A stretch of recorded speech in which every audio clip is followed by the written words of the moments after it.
এবারে বাম পা সোজা রাখবে ভাই, বাম পা সোজা, ডান পা ভাঁজ হবে, বাম হাত দিয়ে ডান পায়ের হাঁটু ধরবে, ডান হাত মাথা ডান দিকে ঘুরে যাবে, টিটু ভাই আবার কাউন্ট হবে 1 2 3 4 5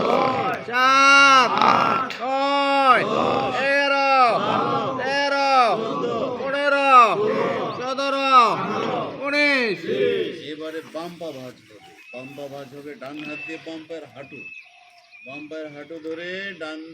বাম হাত মাথা বাম দিকে ঘুরে যাবে 1 2 3 4 5 6 7 8 9 10 11 12 13 14 15 16 17 18 19 20